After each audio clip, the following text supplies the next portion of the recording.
Bismillahirrahmanirrahim. Dear students of class first year, today we are going to discuss the types of solids.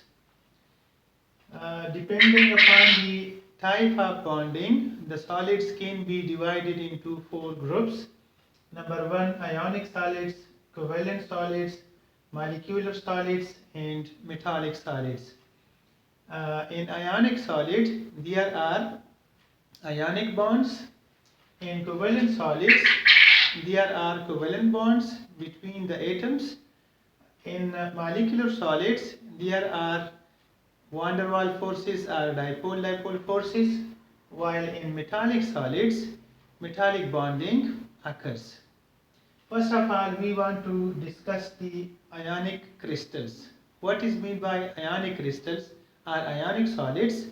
These are the solids which exist in solid state and there is ionic bonding or electrostatic forces of attraction between its ions. What are the particles of these ionic solids? These are positive or negative ions. For example, in sodium chloride, there are positive sodium ions and negative chloride ions.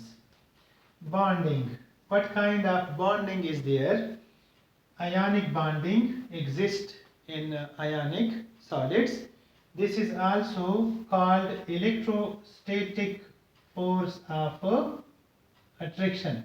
Electrostatic forces of attraction are the attractions between positive charged bodies and negative charged bodies. Properties. What are the main properties of ionic solids? Number one, these are solid at room temperature and they never exist as liquid or gas under normal conditions. जैसे कि for example sodium chloride या table salt, calcium carbonate या marble और बहुत सारे ionic compounds हैं जो कि रूम टेम्परेचर पे सॉलिड स्टेट में एग्जिस्ट करते हैं, वो कभी भी रूम टेम्परेचर पे लिक्विड स्टेट में या गैसीय स्टेट में एग्जिस्ट नहीं कर सकते. Number second property is crystalline. These are always crystalline. Amorphous solids इनमें नहीं पाए जाते. Mostly almost 100% ionic solids exist as crystalline substances. और आपको तो पता है, हमने क्रिस्टल्स के बारे में पढ़ा था कि ये ऐसे सॉलिड्स होते हैं जो कि अपोजिटली चार्ज्ड आयंस पर मुश्तमिल होते हैं और ये आयंस एक दूसरे के साथ अल्टरनेट मैनर में अरेंज्ड होते हैं. Number 3, very stable, have high melting points and boiling points. These are very stable. It means that if they are heated strongly, they will not decompose or they will not become liquids or gases easily. This is because they have high melting points and boiling points. For example, sodium chloride का जो melting point है वो 801 degree centigrade के बराबर है. 801 degree centigrade पे sodium chloride जो है वो मेल्ट होता है. तो इसलिए ये बहुत ज़्यादा स्टेबल कंपाउंड है और नॉर्मल हालात में ये तो न मेल्ट हो सकता है इजीली और न बॉयल हो सकता है. Number 4, these are very hard. ये बहुत ज़्यादा सख्त होते हैं या हार्ड होते हैं and this is because of the ionic bonding. हमें पता है कि आयनिक बॉन्ड एक स्ट्रांग बॉन्ड है. इनके पार्टिकल्स बहुत स्ट्रांगली एक दूसरे के साथ जुड़े हुए होते हैं, लिहाजा उनको सेपरेट करना काफ़ी डिफ़िकल्ट है. इसलिए they are very hard. They have low volatility. ये लेस वोलेटाइल होते हैं या इनकी वोलेटिलिटी बहुत कम होती है. वोलेटिलिटी से ये मुराद है कि जैसे एक कप में आप पेट्रोल ले लें और उसको थोड़ी देर के लिए रख दें, टेबल के ऊपर रख दें, तो आप देखेंगे कि थोड़ी देर के बाद वो कप खाली हो जाता है. अब खाली इस वजह से होता है क्योंकि पेट्रोल के जो पार्टिकल्स हैं, मॉलिक्यूल्स हैं, उसमें बहुत weak van der Waals forces पाए जाते हैं, इसलिए वो इजीली गैसियस स्टेट में कन्वर्ट होते हैं। इस प्रोसेस को वोलेटिलिटी कहते हैं। And these are very low volatile, they have low volatility. Number 5, high density. Their density is higher. इनकी डेंसिटी हायर होती है। डेंसिटी हाई होने की वजह यह है कि उनके पार्टिकल्स बहुत ज़्यादा क्लोजली पैक्ड होते हैं, और हमें पता है कि डेंसिटी जो है वो वॉल्यूम के साथ इन्वर्सली रिलेटेड है। तो जितना वॉल्यूम कम होगा डेंसिटी उतनी ही ज़्यादा होगी। तो चूंकि इनके पार्टिकल्स बहुत क्लोजली पैक्ड होते हैं, लिहाजा इनकी डेंसिटी भी बहुत ज़्यादा हायर होती है। Number 6, they are non conductors of electricity in solid and solid state. Solid state में इनकी कंडक्टिविटी बहुत ही they are non conductor they are non-conductor of electricity in a solid state. Why? This is because their particles cannot move in solid state. वो move नहीं कर सकते, इसलिए they are non-conductor of electricity in solid state. However, if they are liquefied, they are converted into liquid state, then they may conduct electricity because of the movement of their ions.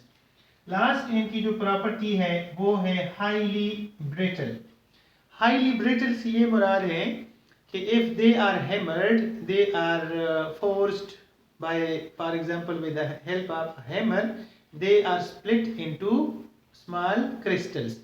और इसका जो reason है वो ये है कि इनके particles एक बहुत ही रेगुलर तरीके से अरेंज्ड होते हैं।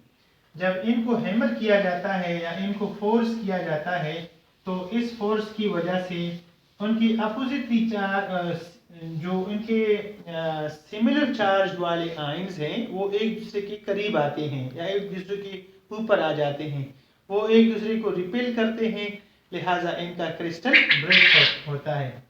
फॉर एग्जांपल ये इनकी तरतीब है, जैसे आम तौर पर जो इनकी तरतीब होती है वो अल्टरनेट मैनर में होती है कि एक पॉजिटिव और दूसरा नेगेटिव। जैसे कि मैं आपको यहाँ दिखा रहा हूँ कि सपोज करें these are 3 layers of the ions.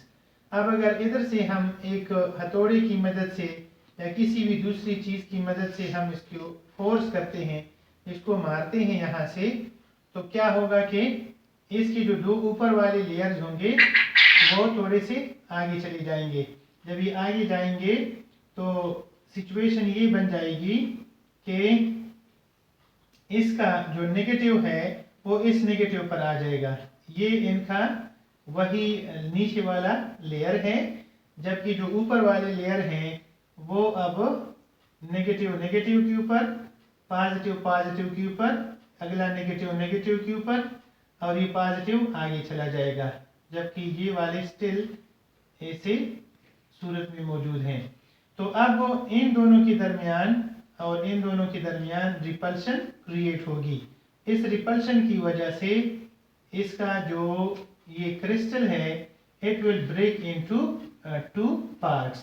One इसका लोअर पार्ट, फॉर एग्जांपल ये वाला पार्ट अलग हो जाएगा, और बाकी जो 4 पर मुश्तमिल ये दूसरा पार्ट है ये इनका अलग हो जाएगा। इसको कहा जाता है कि दे आर हाईली ब्रिटल। ये बहुत ज्यादा ब्रिटल होते हैं। नेक्स्ट सेकेंड टाइप है कोवेलेंट सॉलिड्स।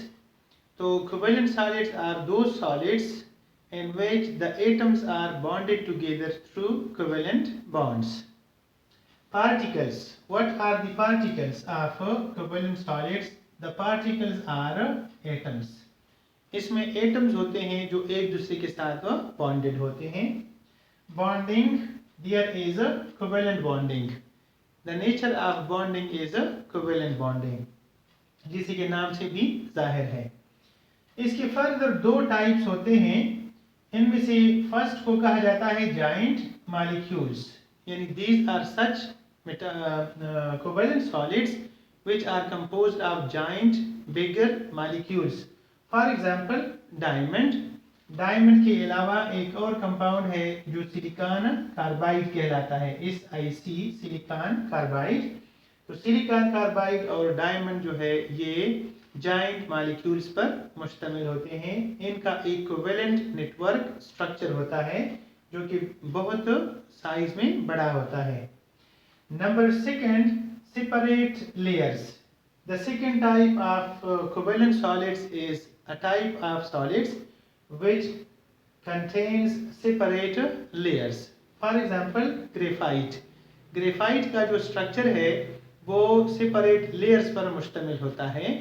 तो इसलिए इनके दो types हो गए, giant moleculars और number 2 separate layered compounds. Properties. Number 1, loose packing. There is loose packing of the atoms in such solids. This is because of the directional nature of covalent bond. इनमें जो bond है वो directional होता है। अब इससे क्या मुराद है कि जैसे फॉर एग्जांपल डायमंड का अगर स्ट्रक्चर हम ड्रा करें तो कार्बन का एक एटम यहाँ होगा, इसके जो चार उनके ऑर्बिटल्स होते हैं जिसको हम sp3 हाइब्रिड ऑर्बिटल्स भी कहते हैं, आपने हाइब्रिडाइजेशन में पढ़ा होगा।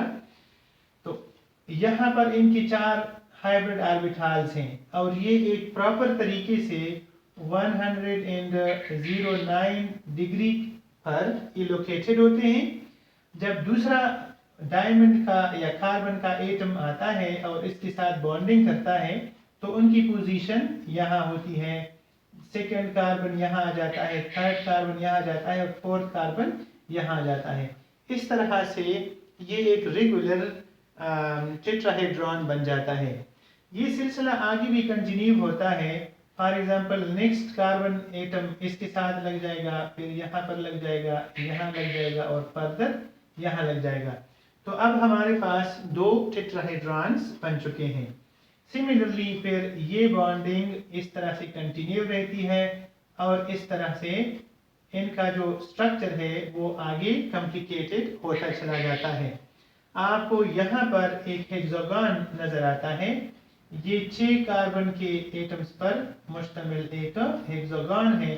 तो डायमंड के स्ट्रक्चर में इस तरह के कई सारे मतलब मिलियंस ऑफ हेक्सागन्स मौजूद होते हैं और आपको इनके दरमियान गैप्स नजर आते हैं, इसलिए हम कह सकते हैं कि they have loose packing. Number 2, they are very hard like diamond. अब diamond is the hardest material in the world. This is because of the covalent network structure of the diamond. Number 3, they have high melting point in boiling points.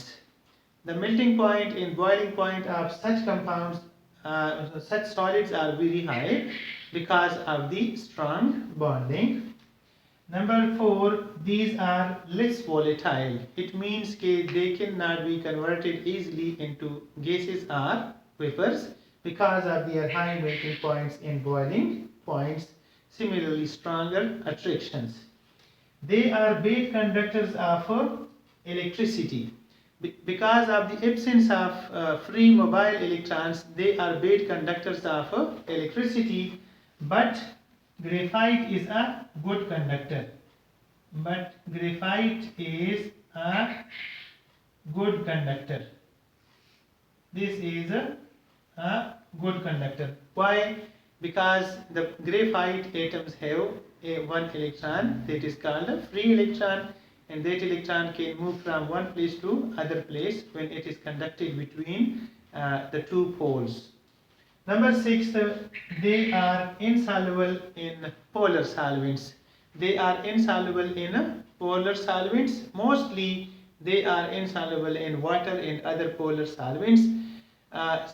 Silicon carbide and diamond are insoluble in all solvents.